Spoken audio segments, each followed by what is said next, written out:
night, good night. Who's there? It's Friday. What's going on, folks? It's time to start the weekend. Figure out what shenanigans you're going to partake in over the weekend. East Coasters, I know you guys are looking for some type of fete. Me personally, I am getting ready to go on vacation. I'm just gonna wait until the room fills up a little bit. McKinley Ray, what's going on? I'm just gonna wait for the room to fill up a little bit because I really want to talk to y'all. Because you know, I'm actually getting ready to go on vacation, so I think this is like a really good time for me to process this and reflect.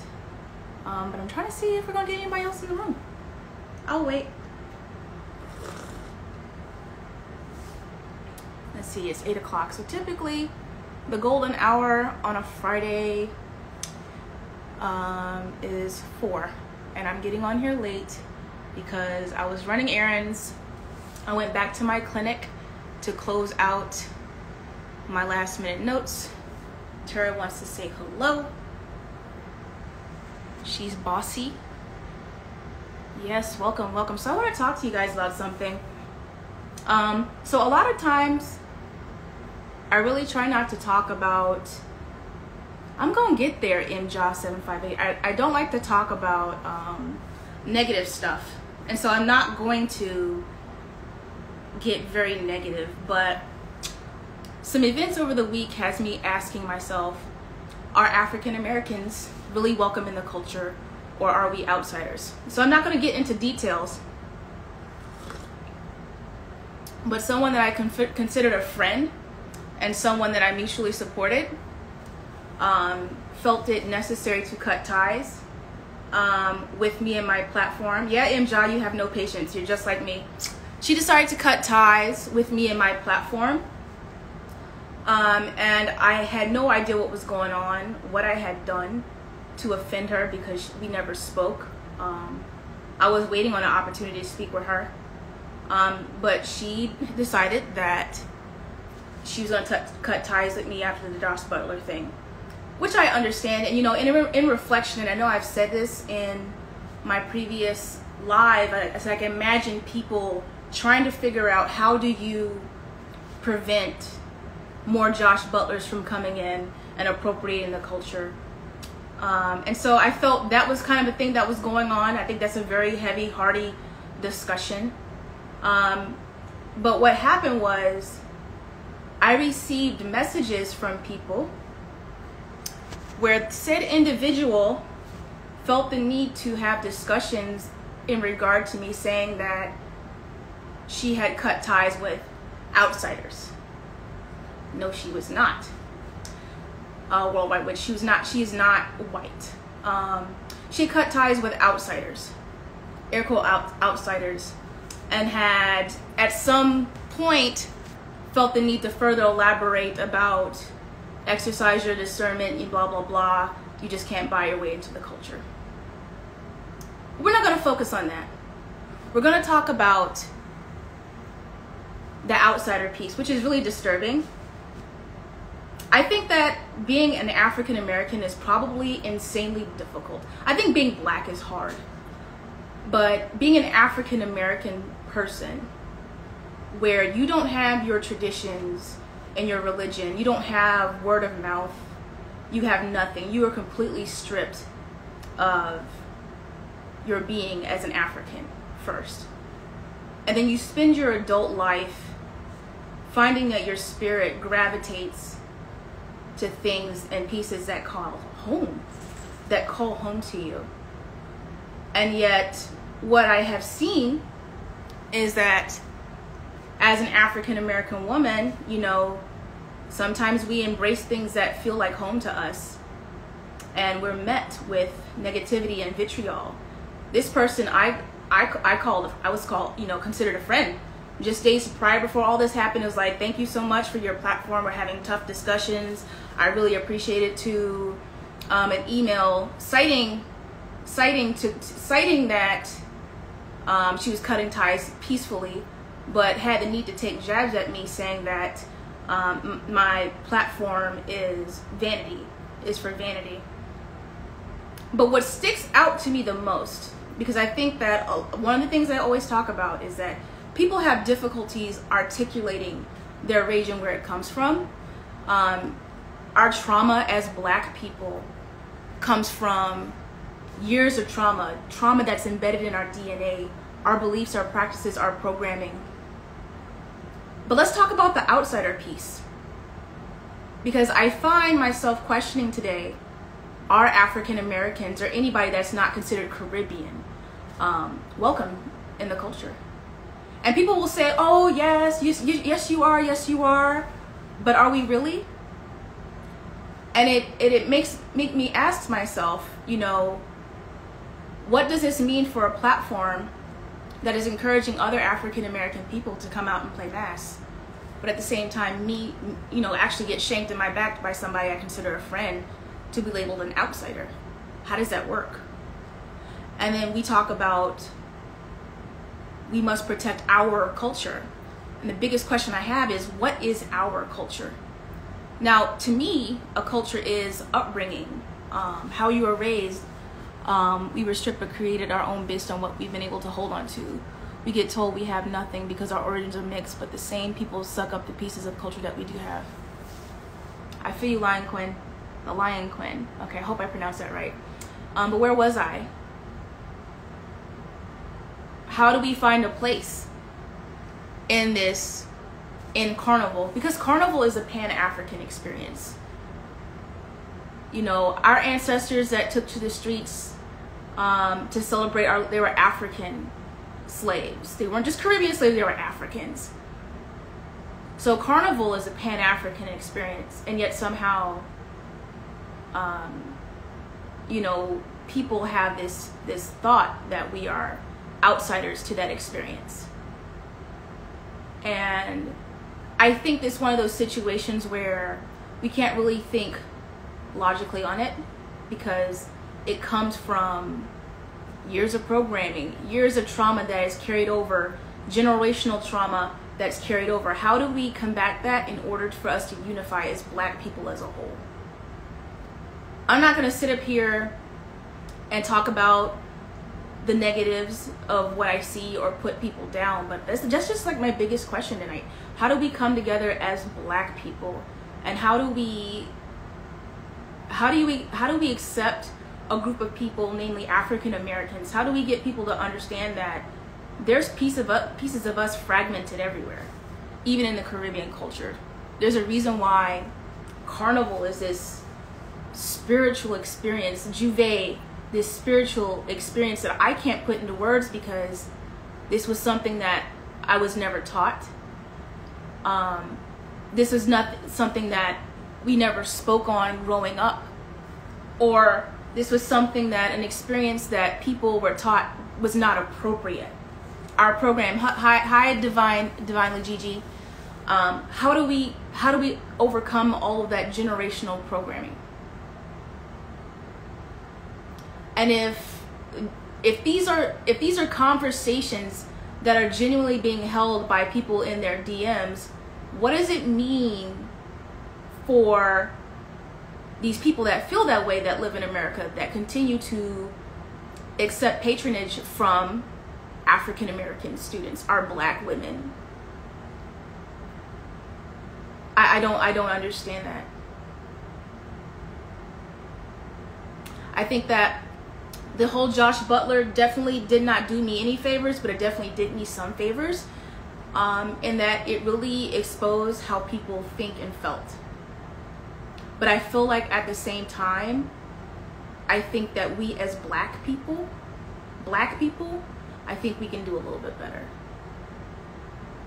And if we can't do a little bit better, what does that mean, once again, for African American people that love Carnival and love to play mass?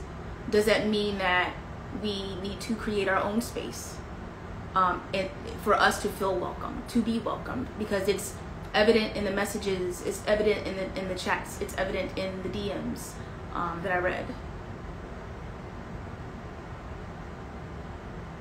It's a lot to process for me. I mean, shit hits different, you know, when you when you have someone that you once called a friend, do you like that? It hits different, but it's life. Yeah, it just has me thinking, like, what do you guys think? And this is a tough discussion. Like, are African Americans part of the culture, of the Caribbean culture, or like tell me how y'all really feel. Honestly, I wish I didn't have this person blocked so they can really state their facts publicly. But tell me how you really feel. And then it's like, as African Americans, what do we get to call home? I think a small percentage feel that way. Caribbean people are very welcoming. Yeah, Coca-Cola D. I feel that way too. But it just makes you wonder. I hope that it's a small percentage that feels that way. But I think that if that small percentage is, I guess they just keep those conversations in DMs and amongst each other. But where do African American people, what space do African American people have? We have no space. And it's just hard. It's hard for us trying to pick up the pieces in adulthood and figure ourselves out, and to be met with DJ Wumi, you want to join in on this convo? Go ahead and request to join, because I definitely want to hear your opinions. Black people are going to create our own spaces in a lot of places. Carnival is no exception. You know what, Divinely Gigi's cousin, you have a very good point. And it's one of those things where it's making me wonder. Now, this conversation is really about bridging these cultural gaps. These are the tough discussions that we need to have in our Black communities.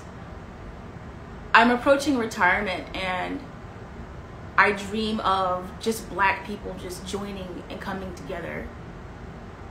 So it's kind of sad on the horizon of a simpler life.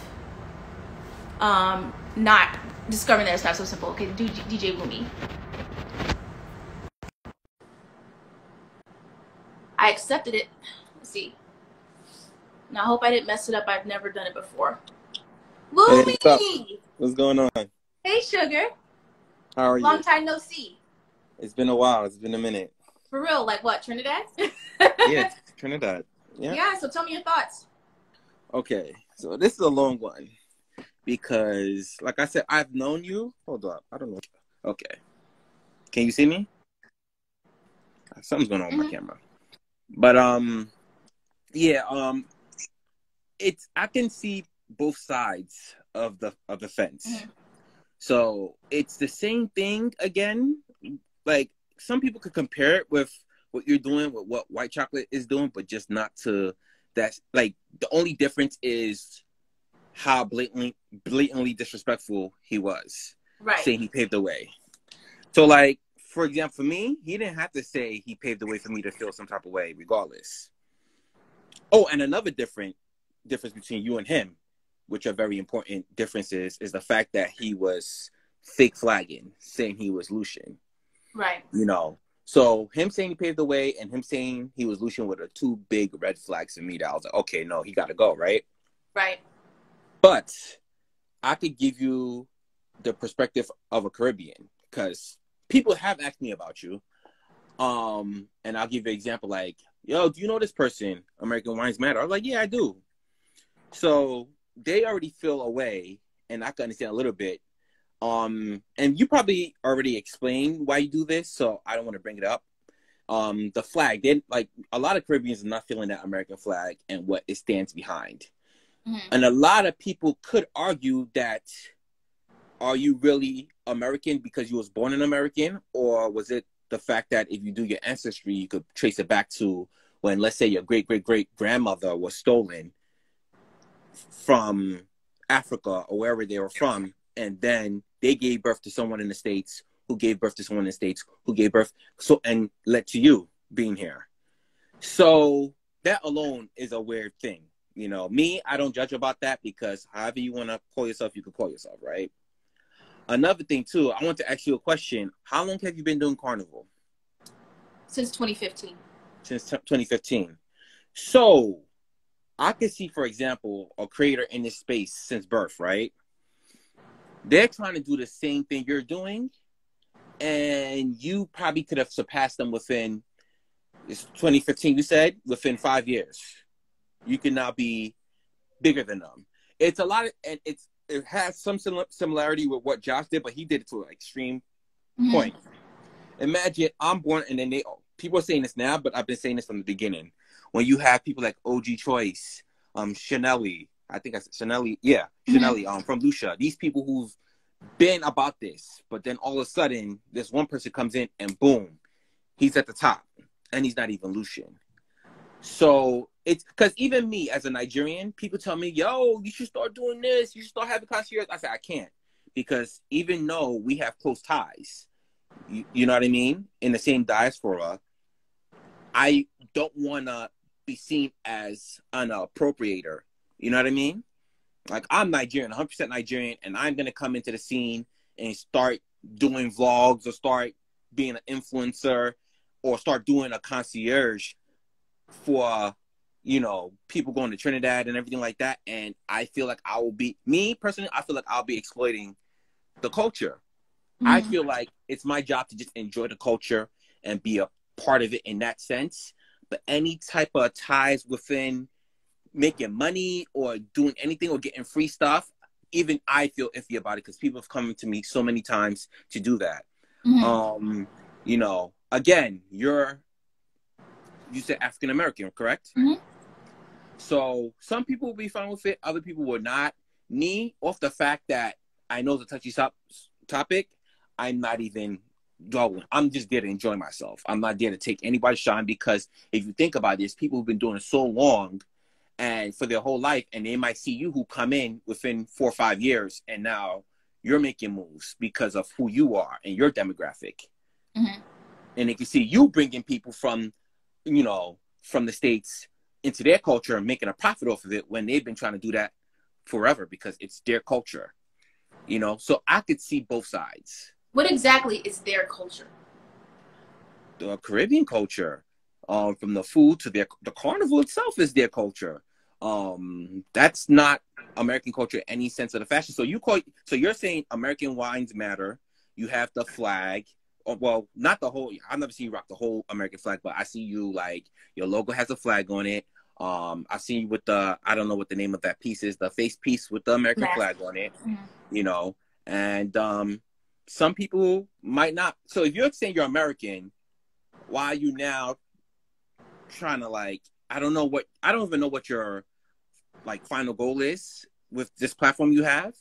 Come here and, like, now people could say exploit, but you're saying you're American. Like, I would think, I spoke to somebody, like, if you come in like, yo, I was born in the Americas, but I'm Nigerian. You can't tell me nothing. I'm Nigerian. I can have 2 passports. I'm Nigerian. I know myself as Nigerian. So if you consider yourself American, and now you're trying to, like, get into their culture as an American, people could feel a type of way. So their culture is everything from the music to the costumes to the food to the history. That's all their culture. So if you're saying American, they're like, why are you now trying to build off their culture, but you consider yourself American? Right. Because there's a lot of Caribbeans born in America, but they don't consider themselves American. They consider themselves wherever their family comes from. One of my biggest challenges, I feel like I should be open about who I am and where I came from. Now, I've taken an ancestry, I've done a 23andMe test, and I'm primarily Nigerian, but mixed with a whole lot of things. But I'm not going to put up a Nigerian flag based on a DNA test. This is where I come from. Like, people don't understand that I don't have traditions, oral stuff, you know, passed down. I don't know. It's like a blank canvas, and I'm navigating adulthood, trying to figure out things that call home to me. Now, I will tell you, the whole American flag thing, especially when, and I can't speak on this for professional reasons. I can't speak on that, but I've actually I've since transitioned to a Pan-African American flag to closely identify with my Blackness. But I don't necessarily, I can't undo who I am. and I feel like I can't not love Carnival. And my objective for my platform is to give back. And everything that I've done, like I just, even if I like sell t-shirts to make, I can never make back what I've invested. And I think one of the difficult things that I deal with, especially during our coronavirus era, is everything that I wanted to do, I can't do. Mm-hmm. You know what I mean? I can't really go anywhere. I can't travel. I can't capture the culture. I can't show like that lens that I want people to see. I can't do that. So it's like, what do I do? Mm. And it's almost like it's like you're damned if I feel like it's like I'm damned if I do and I'm damned if I don't. I'm not gonna lie. That is big up everyone joining in from my Teddy was good. A lot of my followers are joining in too. I understand. I'm not gonna lie. That's damned if you do, damn if you don't.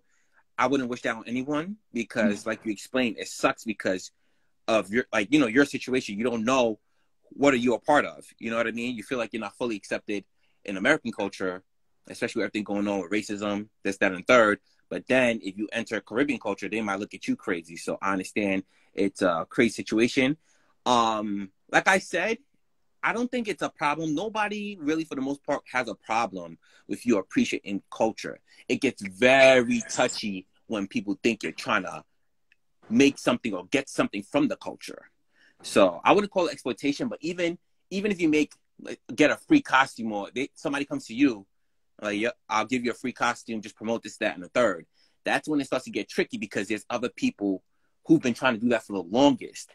And then you know how it is in the culture and you know how it is in society when people hate their own culture or hate their own people or look down upon their own self, which is what happened with the whole Josh situation because people valued his whiteness over their own blackness.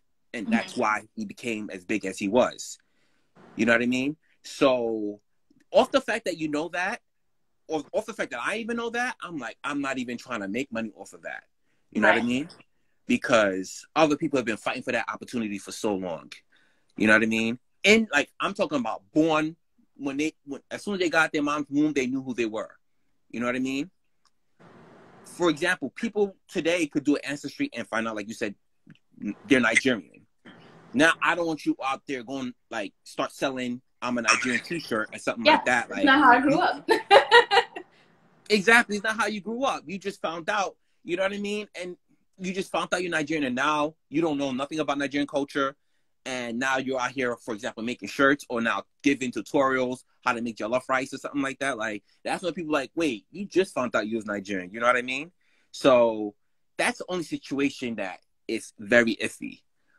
You know, I'm trying to see the comments, what people are saying. Some very good. There's some very good comments in here. Wumi, are you able to see the comments? I am. I'm trying to read it. Okay. Someone from the Caribbean couldn't run this platform. The platform is a safe place for Americans that love the culture to connect. We're not talking about that. We're not talking about people who love the culture. We're talking about something more than that. We already agreed that whoever you are, you could love whatever culture you want. If you find out that you were, like, you just found out of nowhere you were Trini or you had some Trini ancestry and now you dwell into soca and you love all these other, you could do that. We're talking about when it comes into monetizing, when it comes into business, when it comes to things that other people who were in that culture, who were born into that culture from jump, aren't afforded the opportunity. If everything was an equal playground, we would even be having this conversation. If everything was an equal playground, we wouldn't be even talking about this Josh situation because he wouldn't even be who he is. Because he knew he was exploiting the culture because of who he is and who they value more. Do you understand? There's some people who could value, like, there's some, like, I'll give an example. There's some Bajans who could value you over other Bajans because even though you're black, you come from America. Just like even when people come to me like, yo, that's a nice mix, you're Nigerian, you should, you know, start doing this and that. You start being a concierge because they value me being a Nigerian over them being a Trini, over another Trini. So they're asking me to now do a concierge service, this, that, and the third, and make, no. I'd rather just, if you're a Nigerian and you need a concierge, I'm going to hook you up with another Trini who does that. I'm not going to start doing that because now you're putting more value into my Nigerian, you know, heritage over people who actually are in Trinidad doing that. Right. That's when it gets tricky. Now, I'm not saying that I that's my intent. I think my mission statement speaks to the intent to give, right? Yeah, I'm sorry. I just want to answer this question. I'm sorry. Okay. I apologize. So, I Am Mighty says, so who decides who gets to monetize and who doesn't? What's the standard? Oh, it's very simple. The people. The people get to, but unfortunately, the people make bad decisions. Hence, Josh, white chocolate. You know, if the people said, we don't care that you're white and you have a okay wine, he wouldn't be where he was. It's right. The people who have that mentality of putting his whiteness above everyone else, which is how he got so popular in the first place. So the standard is what the people make. Right. And it takes a group effort to say, okay, for now we're rocking. We got to get our people who are in this culture who do this to the top. And then we can mess with you guys later. But that's not the case. Which it's another internal thing. Mm-hmm. It was really fast. No outrage for Chinese people buying up islands. We all have outrage about that, but that's the government. That's not the people. And I can't talk about other people's countries. Like the Chinese are in Nigeria too, and I'm so angry. Mm-hmm. I try to figure out what I could do all the time. Okay, you know, so if I was in Nigeria, I wouldn't be buying from them. Church finger. I wholeheartedly agree with you. I cringe at the concept of trying to monetize off a culture in which I was not raised. Now, whether or not I am part of the culture is kind of up for debate, right? Because of what's in my DNA and where we all come from. However, I think one of the biggest challenges we have is it so much so about protecting culture or looking at Carnival as an experience from a business model? Because the fact of the matter is, right? And I'm not arguing for this at all. I'm talking about what I'm seeing. The fact of the matter is that the Carnival industry is a business, and so when you have a business, who are they going to pull to bring people into their country to play mass? Okay. And so even though it's super shitty, I really fucking hate the fact that there are people from those islands repping hard. It's what they've been brought up into, and they've been looked over to celebrate whiteness instead. I totally don't jam with that. But at the same time, from a business perspective, who are we going to get angry at when people choose to market faces that are relatable? For example, if a business comes to me, they know that my demographic is African American women, right? Mm-hmm. And let's say, for example, someone says, hey, can you let people know about this fete? Who's looking at this? Oh, it's an African American woman, and she attracts professional Black women that have money, women that can afford the frontline costumes. You know what I mean? Like, how do we combat the business model versus not tainting the virtue of the Carnival culture? You see what I'm saying? Okay. Like, who exactly are we angry at here? The funny thing is, I agree with you in that sense. Like you said, for example, I'm Trini. I want to create my own mass band. It's extremely expensive, extremely hard. I need people. So I want to bring in people from other countries. Okay. So now let's say I feel like there's a opportunity in Europe. There's a bunch of people who would want to play mass in Trinidad. They just don't know about it yet. Let me go find a European who likes the culture, and let me sponsor the person, hopefully to get more people. Mm-hmm. I understand it's a business. I understand that part. But at the end of the day, that's still appropriating in a sense. And it's a tough one. I'm not going to lie, and I won't say I don't want to cut you off, but can you define what you feel what is appropriation? Appropriation is if you're not of the culture and you make money off of it. Simple. And you're doing it as a means to make money off of it. Mm-hmm. You know, so some might, and then I don't like when people say, what if you have a love for it? I could, if you ask White Chocolate, I'm not calling White Chocolate anymore. If you ask Josh, I'm going to assume he has a love for it. That's how it started. That's how it always starts. You will have a love for something, and now people are starting to notice you, and then you realize you can make money off of it. You know what I mean? Mm-hmm. And at the end of the day, like you said, it is a business. We've seen mass bands come and go. And I won't say I have an answer for that, but this, I don't know, it still rubs me the wrong way at the end of the day. And it's not, like I said, at the end of the day, it's not the mask band's fault. It's the people's fault. Like I did a whole rant on live, and when that whole situation happened, I said, you got to blame Caribbean people. I'm sorry. You got to blame Caribbean people because I seen it. When he, like, I never followed him, but even when I heard about him on his page, all of it is Caribbeans commenting with heart eye emojis. Just very impressed. You rarely saw people from with his complexion commenting about it, and he knew his demographic was the Aleutians themselves and Caribbeans themselves. It wasn't even from outside or from where he's from, because people in Europe didn't even know about him like that, where he lives. So that's the funny thing. But at the end of the day, I just feel like the mask bands could do whatever they want to do. It's the people who have to stand up and say, nah, we're not jacking this. We're not messing with this. Right. That's how I look at it. For example, there's a mask band in Trinidad. I forgot the name. Oh my goodness, I forgot. And it's literally 80% white people or Europeans. Oh, I can think of a few of those bands. Yeah, like 80%, 90%. Right. That doesn't affect me that much because the demographic they went for, they're there. That's fine. And I know, as a black man, I'm never playing with that mask band again. I saw that mask band. I said, I don't care if they give me a free costume. I'm not playing with them because I know what their demographic is. And I'd rather go support a mask band whose demographic are black people. Right. You know, the problem is if when you're using outside influence to influence your own people. And then the problem is when those said people who are also black or African or part of the diaspora jump into the hype. You know, so it all depends on what your motives are, and it all depends on the people in general. Oh, somebody said hearts. Okay. Yeah, I was going to see that. No shade. No shade. I have a video.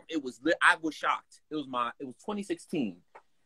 And I just saw this mask, but I couldn't believe my eyes. I said, there's no way this is happening right now. And it was all white people.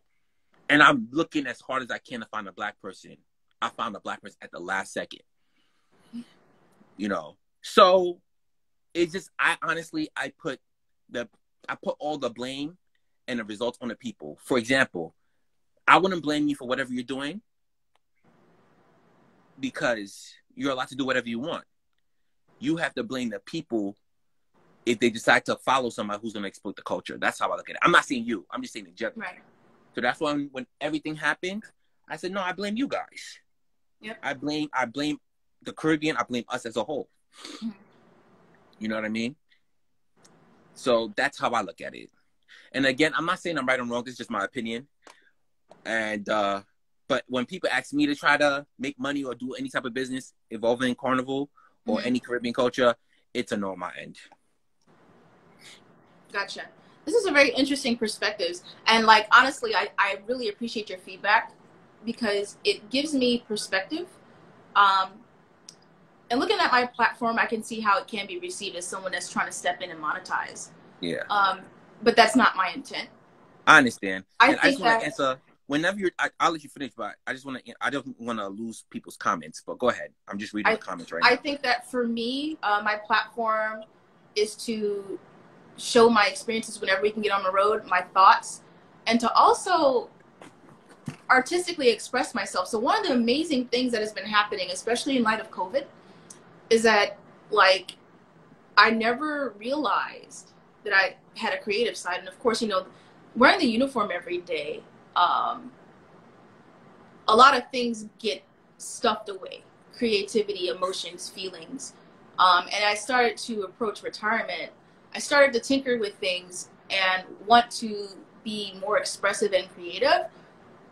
But that doesn't necessarily mean that I'm trying to profit. So my goal for AWM is never to profit. And here's the thing. We always talk about people who always put what they're doing on blast for show, right? Because, you know, people will bring up Bible verses and talking about that's not God's blessing if you're not doing it pure of heart.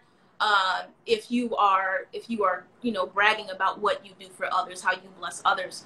And so I've been this platform that's been behind the scenes giving back, and participating in a lot of initiatives silently, and people don't see that.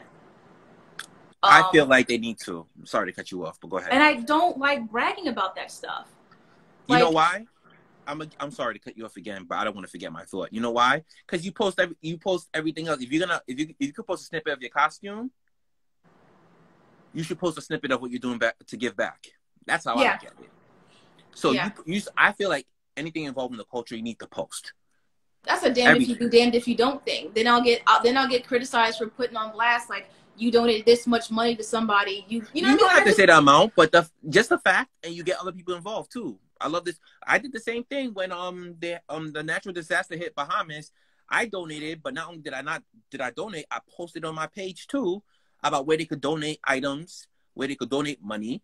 You know what I mean? I didn't tell them how much I wanted to give or how much I gave.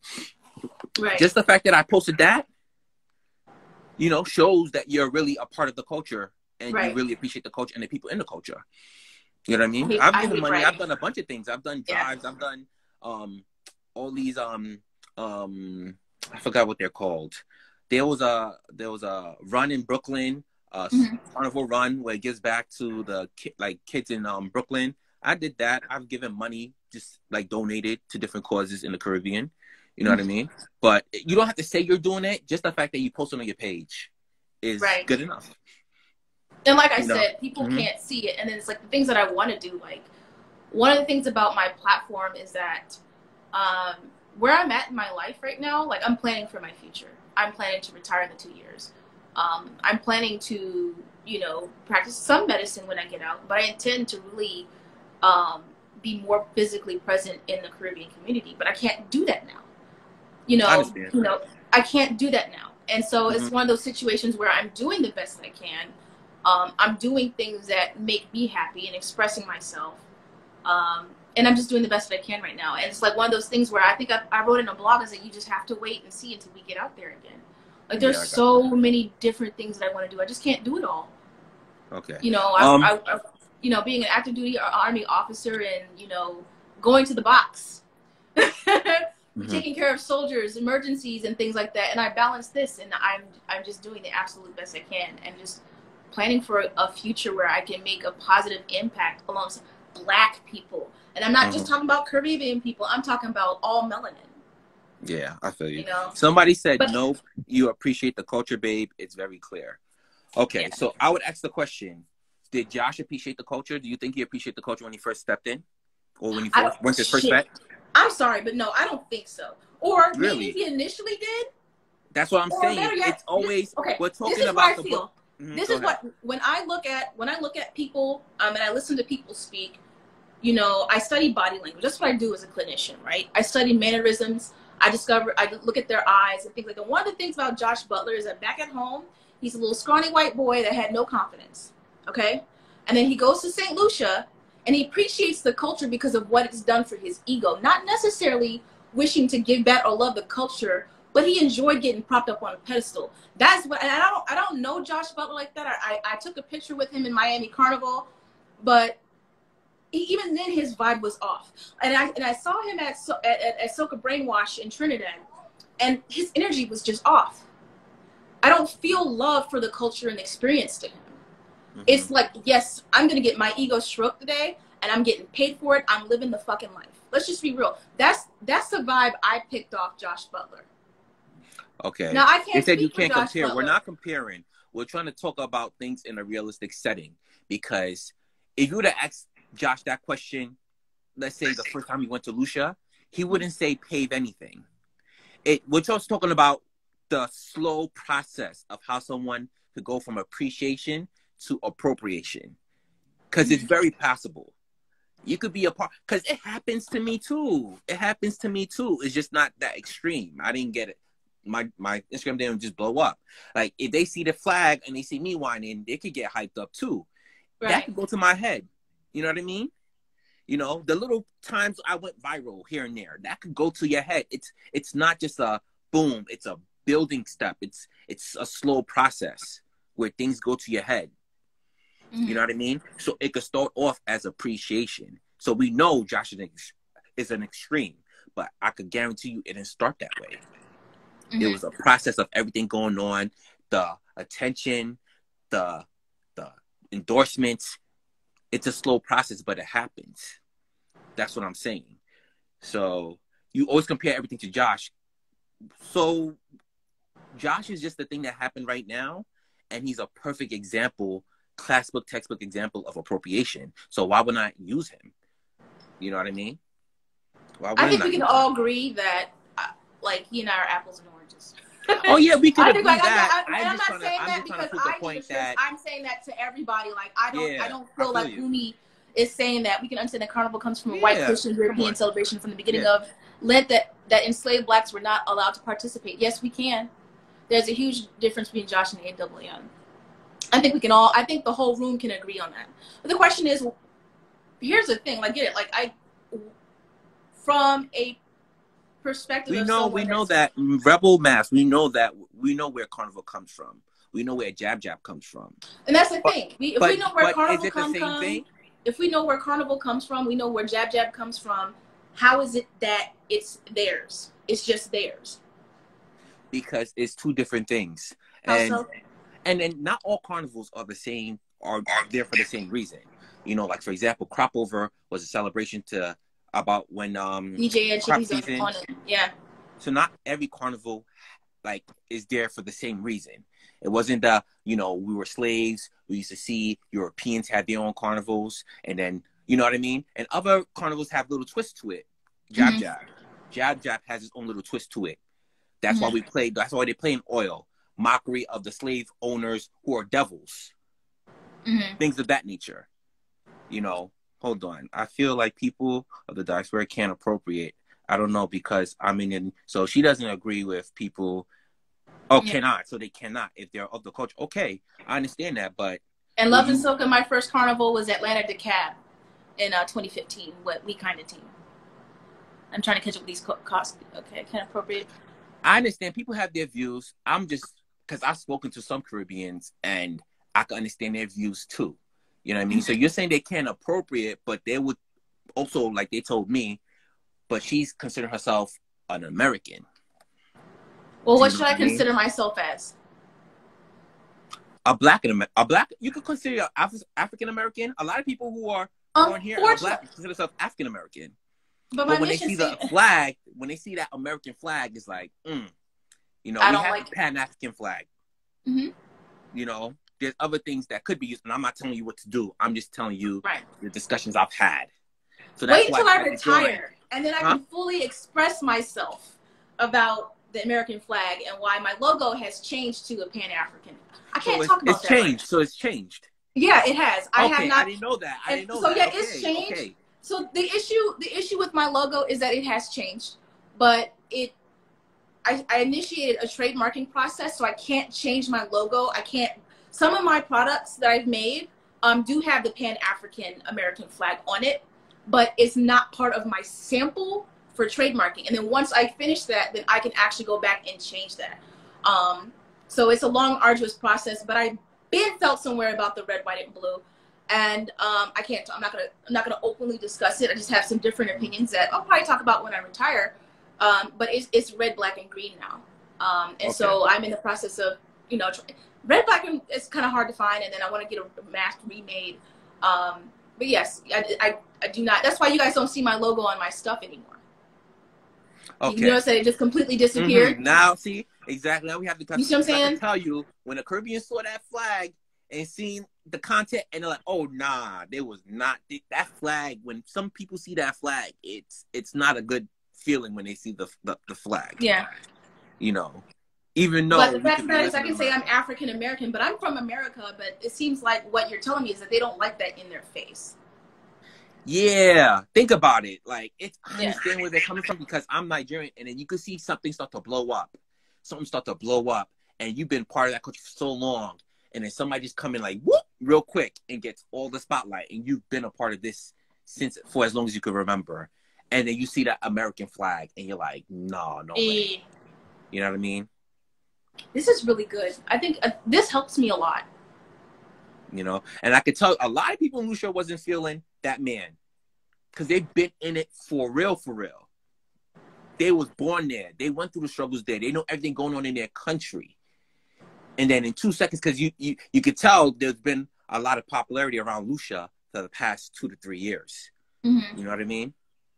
And then for this man to just be the shining spotlight to get endorsements for the same companies in Lucia is a smack in the face.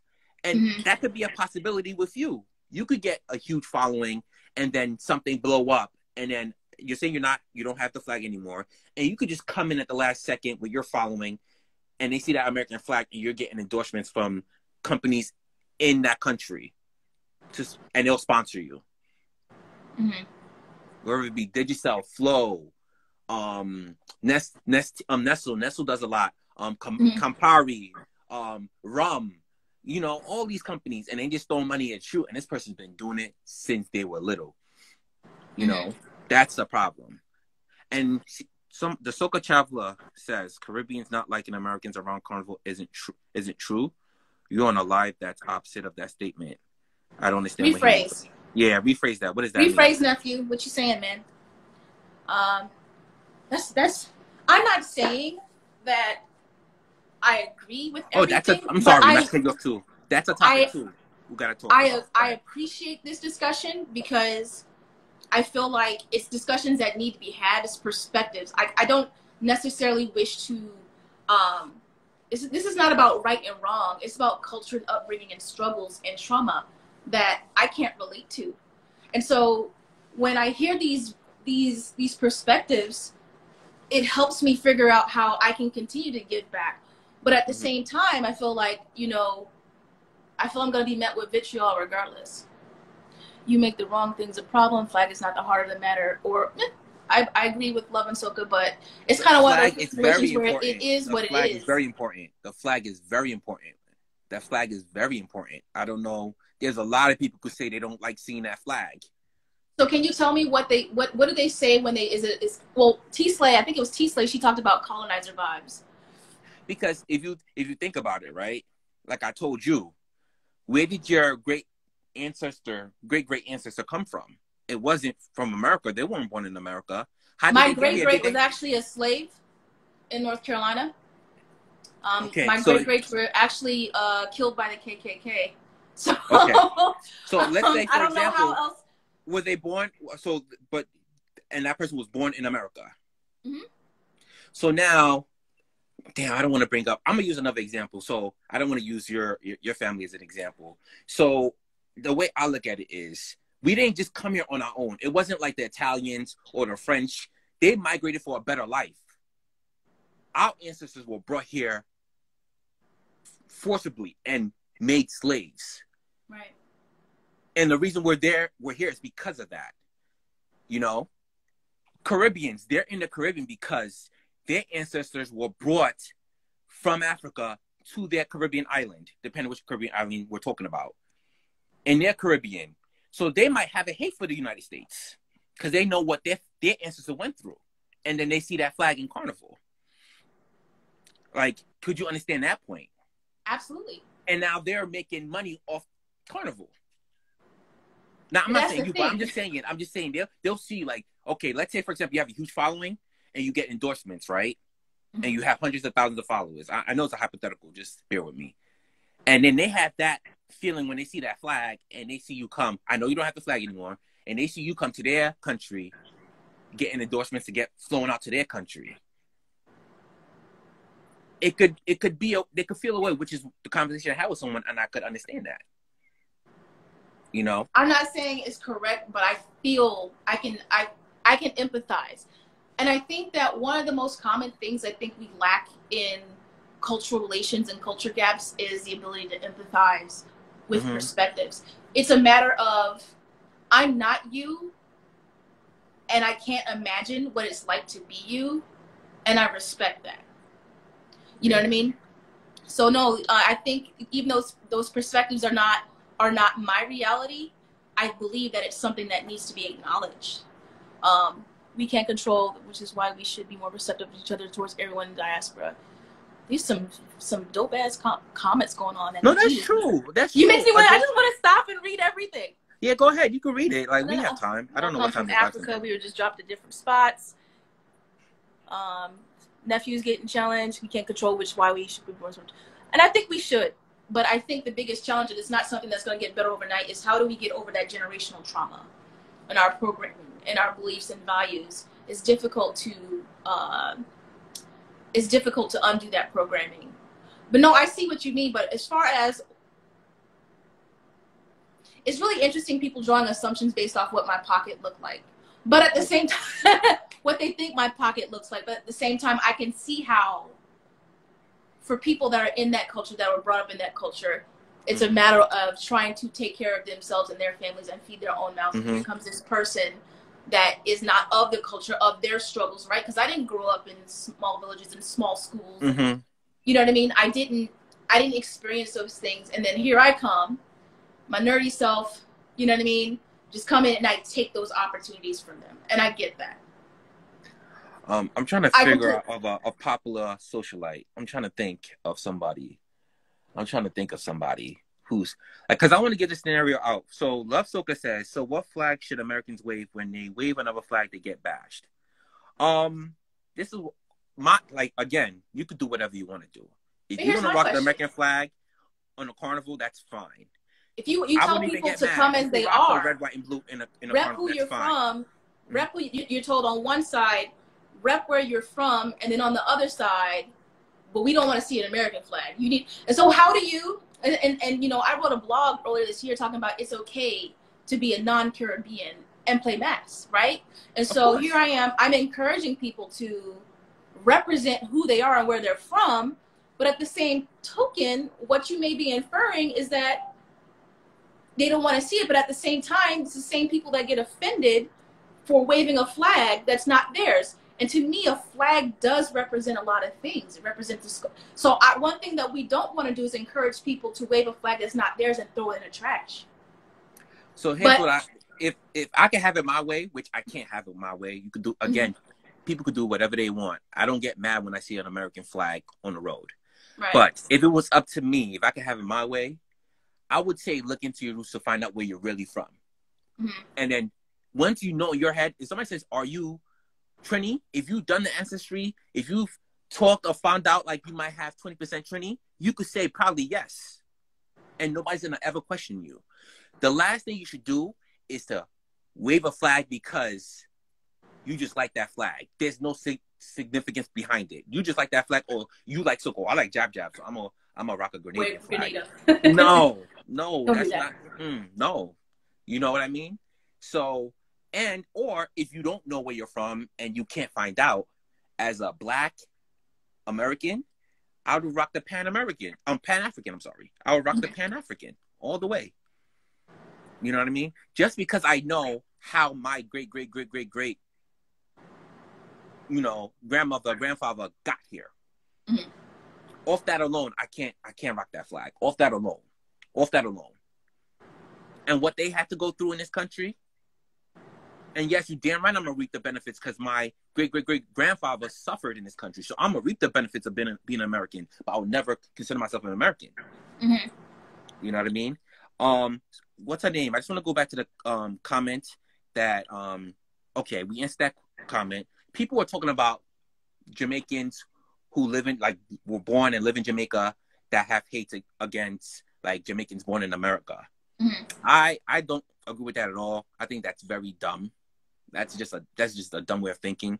It's the same way as, and this happened to me when I was in Nigeria. There's a saying called Omoyanki. That means you are just it's like a fake African who is actually American. Wow. So, or Akata or Omoyanki. So they would say that as a way, but I brush it off. I curse them off in my dialect. I have no problem cursing and snuffing somebody in their face real quick. No problem. But we go through the same thing. People are gonna hate regardless. People are gonna be angry with whatever. You know what I mean? So you can't let that get to you. Right. Yes, somebody says Nigerians are like that too. Yes, there are Nigerians who are born and raised in Nigeria who don't mess with, you know, American-born Nigerians. You know, so we the whole Caribbean, the whole diaspora go through the same thing. So I just say they bad mind people. Don't mind them. That's all you could do. If you're a part of the culture, if your family, your mother, your pops is Jamaican and you were born in America, it's not your fault you was born in America. Right. The culture But you see, come from, the blood in you is Jamaican. ZJ Erica Dixon, as a Black American, I've never seen us wave that flag here at major events. Being a Black American, we have a complicated relationship with the American flag. Bingo. That's what I'm saying. It's that Bingo. complicated relationship which upsets everyone. Yeah. Yeah, these are really, really good discussions. I just love people enjoying and embracing soca because it gets so much disrespect. Absolutely. Yeah, this is like a really good discussion. So I think this all boils down to empathy. I can't, at the end of the day, I think just my platform alone is always going to toe that fine line.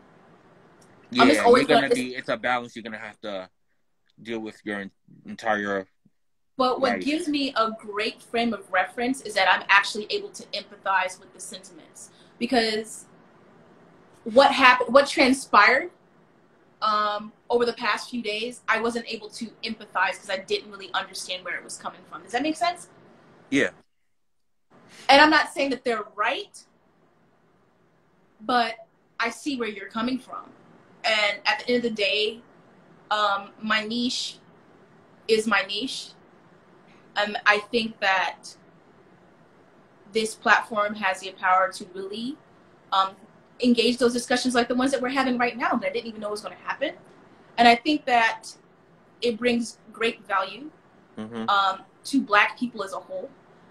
And all I can really tell people right now is just to watch and see. I'm sorry, not to cut you off. I saw a very interesting comment. Ms. Juve says, I'm American and I have been given Grenadian flags on the road and at fetes while rocking my American flag. So are you saying that you consider yourself like, so that person gave you authority to now rock a Grenadian flag? Or are you saying that they were mad that you had your American flag, Ms. Juve? I think she's saying that she's been out there and someone gave her one to rock. So it makes me wonder why they did that, though. Did they did that to say you're part of us, or did they say I don't like the American flag? Cover that up. That's what I'm trying to find. It's like being in the church pew and your skirt's too short, and exactly. That's what I'm trying to find out. Sister Gaylord comes and puts a towel over your lap. Like whatever flag she had, she's like, no, take away that American flag. Here, get a Grenadian flag. I disagree with that. That's wrong. That's very unnecessary because she does. Yeah, I wouldn't have never done that. Yeah. I think there's nothing wrong with the American flag. That's fine. You don't have to think that something's wrong with it. Brooklyn but you have to understand how other people will feel about it. Yeah, this is a really good discussion. It's a really good discussion. So now, Ms. Juve, when you go to carnivals now, do you still have that same Grenadian flag, or do you put back on your American flag? Boomy, I didn't realize this was like a long discussion. But we got. Should I get off? We got less than 2 minutes left. Let me let you go. So, no, thank you so much. I love you. Thank you so much. No problem. Be easy. Night, sugar. So yeah, that was dope, y'all. So hey, listen, I only got like a couple minutes left, but I think that we touched on some really good, important things, and I honestly didn't see that coming, but I'm very grateful for it. And now I have some perspectives, and I know how to maneuver moving forward. My intentions are my intentions. My intentions are pure. I'm going to continue with my mission, and like I said, I can't wait for you guys to be able to finally see what my platform is. So what I will tell you guys is that AWM is not a vanity initiative. Right now, my Instagram feed is but a glimpse of what I've been doing behind the scenes. It doesn't demonstrate the conversations I've had in DMs. It doesn't demonstrate the people I've talked to about doing interviews. It doesn't demonstrate the outreach. It is a superficial glimpse that just grasps people's attention and encourages them to look a little bit closer. Now, if people choose to not look closer, I have nothing for you. But it's to survive the Instagram algorithm and make sure that people do not forget my platform when it's time for us to get on the road. And so I can't wait. I think this empowers me to continue what I'm doing, but it also gives me a different lens where I can actually start to empathize with some of these sentiments and figure out how I can be a little bit more sensitive. But at the end of the day, I'm not changing, and my mission's not changing. And It is what it is. But thank you guys so much for the conversation. I can't believe I talked for a whole hour. I will repost this on IGTV, and I will talk to you later. Be blessed.